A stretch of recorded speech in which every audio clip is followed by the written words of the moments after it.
Hello, hello. I don't know who is on. Hopefully a number of people, but it's all good. I will go through it anyway and save it for posterity, so everybody will be able to learn Rolemaster 2nd edition, which is definitely my favorite. I did not like the standard system. It had a very different power curve to it, and I don't know, it just wasn't for me. First warning is that RM2, your first level characters are extreme wimps. But I like that. I like the fact that, you know, it's difficult to overcome that. But when you reflect on it, when you get a character that's very high level, it's so rewarding having gone through that. But that's me. I like a very gritty campaign. Excuse me. So with that being said, let me go over the basics of Rolemaster. Let me find the right companion here. Okay, here we go. So what we want to do here is go over the classes, and RM2 has more complete listing than any other book. It's like absolutely essential to have RM2.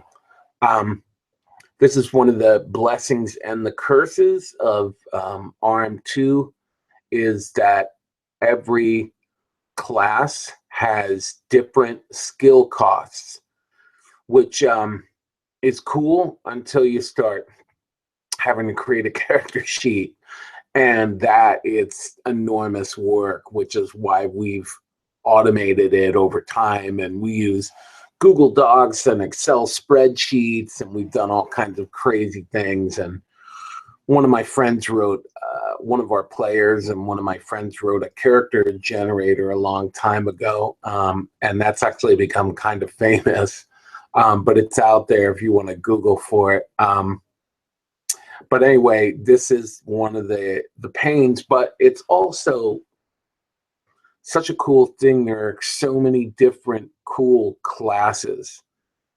So let's start talking about the classes. The first thing is that there are non-spellcaster type classes, right? Of course. So, and there are many of them. And then the different type of class would be the semi-spellcaster. Now, a semi-spellcaster, you know, stands between the realm of a pure spellcaster and a non-spellcaster. So he does a little bit of combat and a little bit of spells. Then there's the pure spellcaster, and a pure spellcaster is focused on one realm. So I should have probably talked about the realms as well, but there are several realms in spells. So there's essence, channeling, and mentalism, but a pure spellcaster only comes from one of those realms. Then a mixed realm spellcaster will come from multiple realms, usually two. And so they got more choices, their list, you know, but they won't get access to the higher level closed spells. There's like a certain category of spells they may not be as good at. And it's all just depends. There is no wrong answer here. It just depends on the flavor of character that you really want. And then there's finally the Archmagician. The Archmagician straddles all three realms, but the Archmagician tends not to have a lot of lists. Lists are just more expensive for them, and it's just more difficult. But, you know, it depends on the flavor. There is no, again, wrong answer. In Rolemaster at first level, spellcasters are extreme wimps. I mean extreme wimps. Run and hide. They have very little effect on the combat.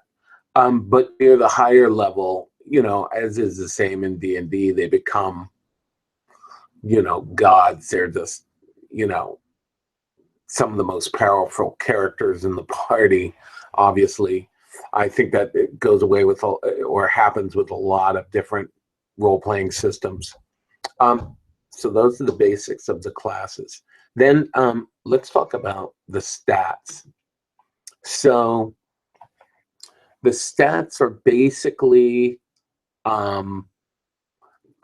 their strength, quickness, presence, intuition, empathy, constitution, agility, self-discipline, memory, and reasoning. And I think they kind of all describe themselves well. The presence is for mentalism spells. The intuition is for channeling spells. And the empathy is for essence spells. So that's how the realms kind of work. Then there are several factors in your stats. So there's your temporary stat. Now your temporary stat can go up over time. It can go down too, but it tends to go up. And it caps out at your potential. So in the beginning of the game, you'll have your stats that probably aren't all at their potential. And then over time, pretty quickly, within 5 to 7 levels, probably all your stats will cap out. Then you have something called the BO, which is the bonus. And the bonus is basically bonus, but we use the smooth stat table, which comes from Rolemaster Companion 1. And so we like this table. We tend to use this one more. Then let me go back to the character sheet here.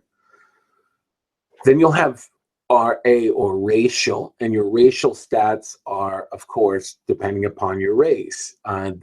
Different races have different bonuses or minuses to their stats. And then the TO is the total bonus. So the total bonus is the combination of your regular bonus and your racial bonus, and also a background roll.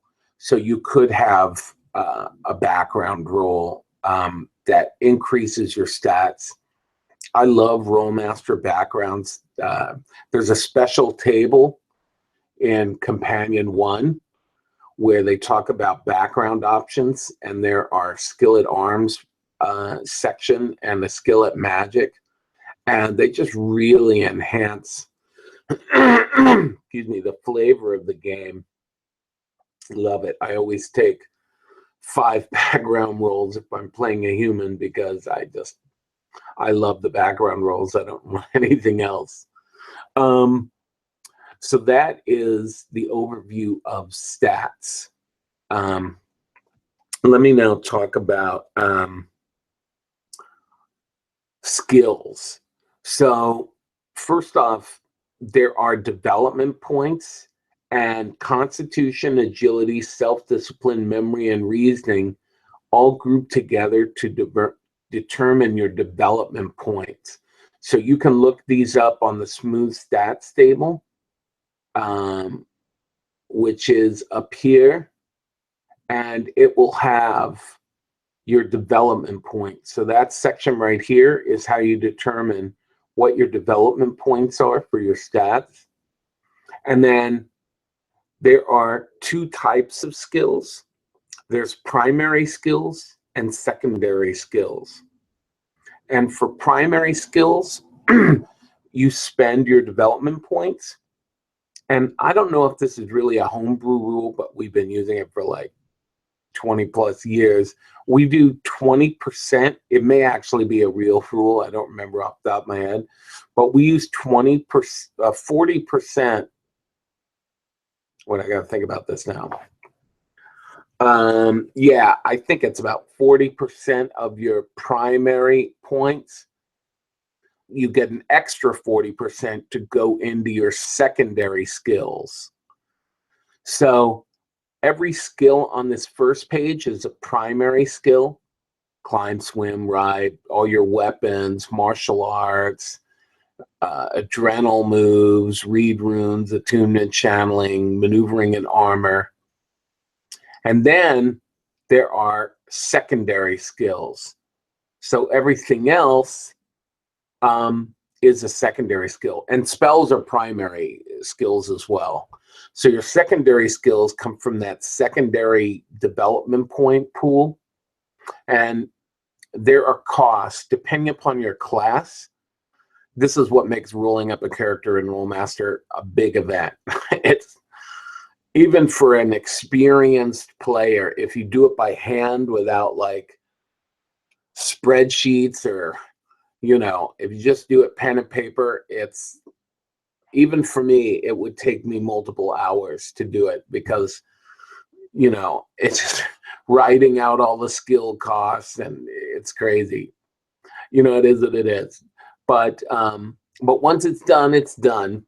And then you go here, and there are two numbers. So like 6 means that it'll cost me 6 to buy administration. But as a high warrior monk, which is a samurai, which is what the character is, well, they're not necessarily good at administration. So it costs them 6 if they want to get good at it. And then you'll see 50. That's basically our little abbreviation for you can't buy a second rank. So here, this skill, anthropology, would be 3 and 7. So if you wanted to buy 1 rank in it, it would be 3. And if you wanted to buy 2, it would be 7. Now, ranks in the beginning give you a +5 bonus every time you buy them.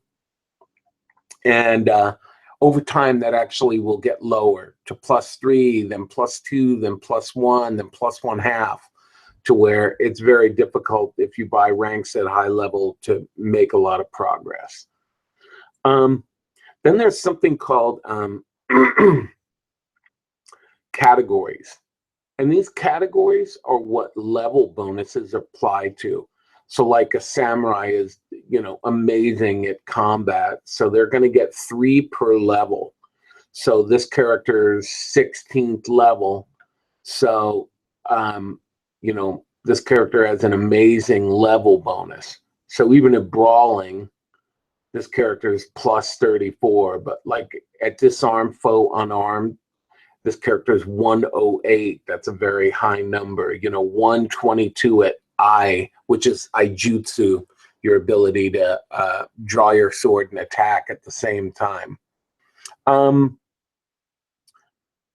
So that's how the categories work. And then let's talk about skill checks. There are 2 types of skill checks. There's a static action, which goes on the static action table. And then there's a moving maneuver. They're roughly the same, but, static actions are more about actions that happen, while you're standing. If you're going to lie to somebody, if you're going to try to, lead, or do things like that, if you're going to try to pick a lock, that's a static action. If you're running and jumping or leaping or using acrobatics or sprinting, that's definitely going to be a moving maneuver. So it uses a different chart. So that's how skills are resolved. There's also skill versus skill. And that's where you are contesting with someone else. So some of those can be kind of different than a pure static action, where, basically your skill versus skill, you're actually actively making, not a combat, but, a test of wills against someone. Then the next thing I want to talk about is spells. So Spells, again, have 3 realms: essence, channeling, mentalism. And now for learning the spells, you get what's called a different pick. Some of the picks are dependent upon the class you are and the type of spell user you are. So even a non-spellcaster can try to get some spells. This character has a very funny story in that this character bought a spell at 5th level, and you'll notice that she is 16th level now and still has not gotten that spell. And it costs her 20 development points to buy a rank. So she's just going to wait. Hopefully, before she's 50th level, she'll get that damn spell. But so yeah, it's very hard for a non-spell user to get a spell. She's infamous in how long she's gone without a spell, but it's funny. But then so that a pick is different than the cost, though. A pick is the amount of oh man, the cat is meowing in the background. I apologize. So a pick represents how many levels of the spell list you get. So a low pick will only be 1 through 5, or if it's a base list, you might get 1 through 10. So different spells have different picks. Different spell user types get different picks. And then, hang on, I've got to stop this cat.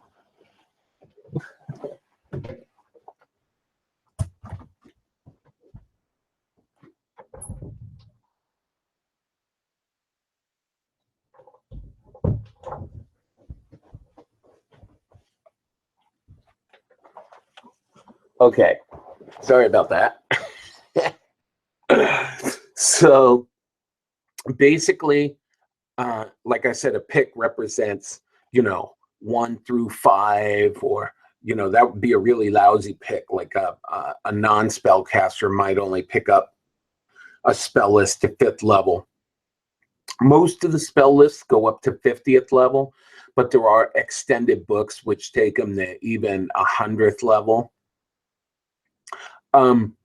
All of us have been very chintzy at giving out experience points. So like this character, I've been playing since probably 1990, and this is only 16th level.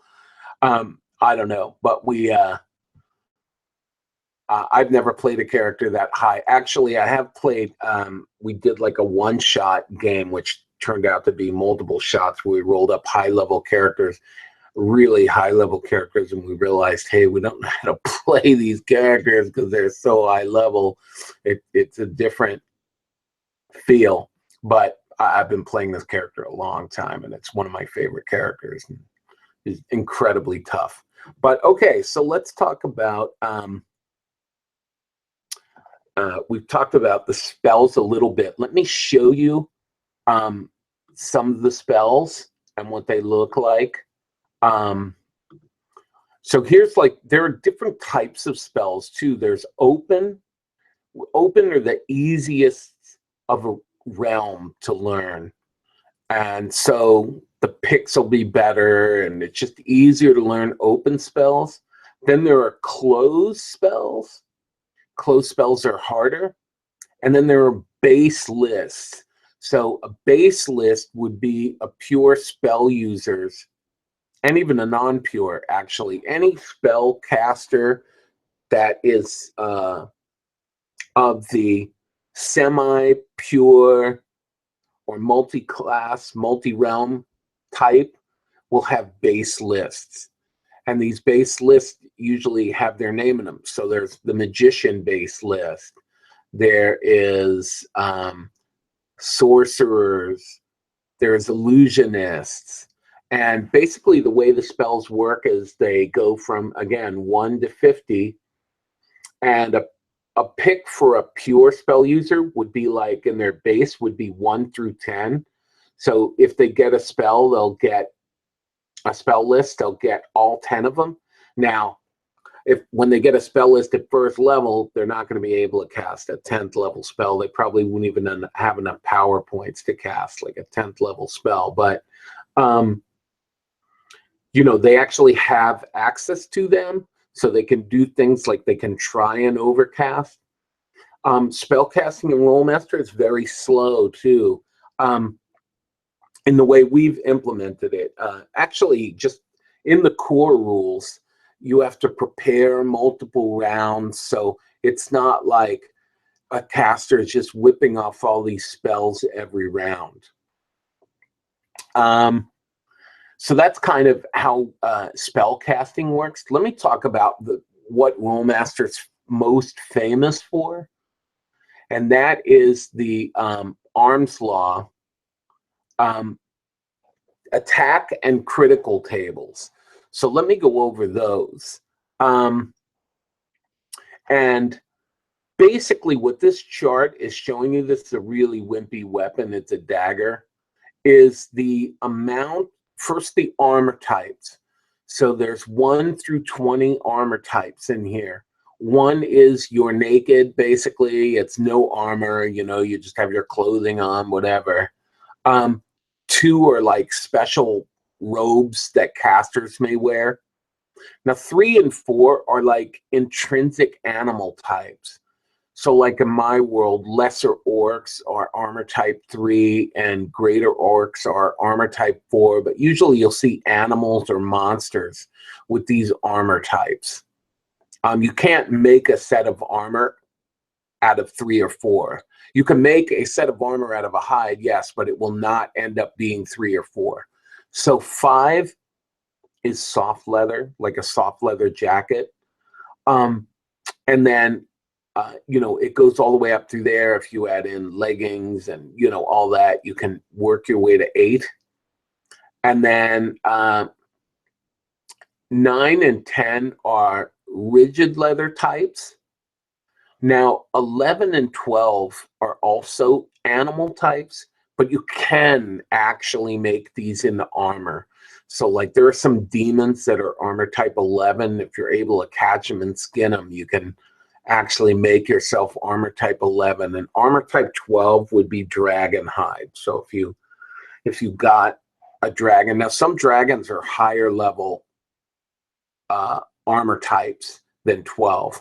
But your stock standard dragon, if you kill it and skin it, you can make armor type 12. And the certain classes are limited, especially spellcasters, in what armor they can wear. So like a cleric can't wear metal armor. They can't have too much metal armor around them. So they, the best a cleric can do realistically, if they don't want to spend a lot of development in transcending armor, they can wear armor type 12, which is like a dragon hide, which is, it's pretty awesome. It's nothing to slouch at. 13 would be chain, all the way up to 16 is like you're covered in chain. It's like you'd be an old 11th century knight, you know, covered in chain. Then 17 is where you start the plate, and 20 is full field plate. So 20 is pretty much the ultimate armor type.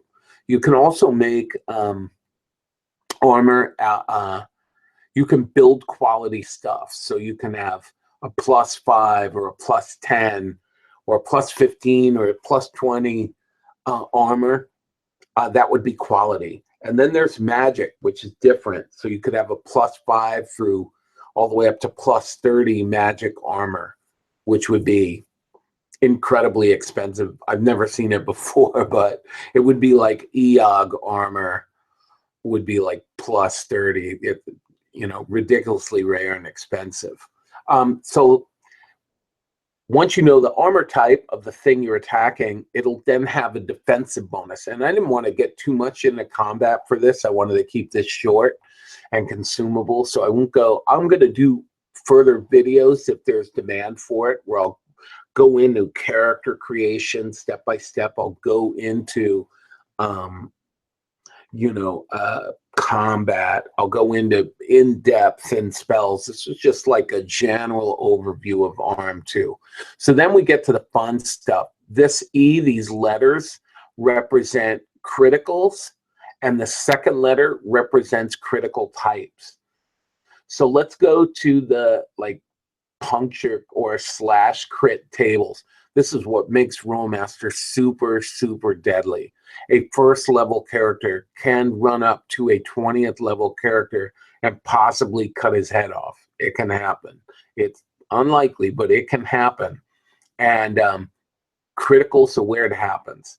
So, you know, look at this 100 crit. It's just devastating, even on the lowest crit type, which is A. Neck strike severs carotid artery and jugular vein. Foe's neck is broken. Foe dies in 1 round of intense agony. You know, here's like 86 through 90 on the C crit. You know, blast to back, breaks bone, and knocks foe down. +9 hits, and foe is at -10.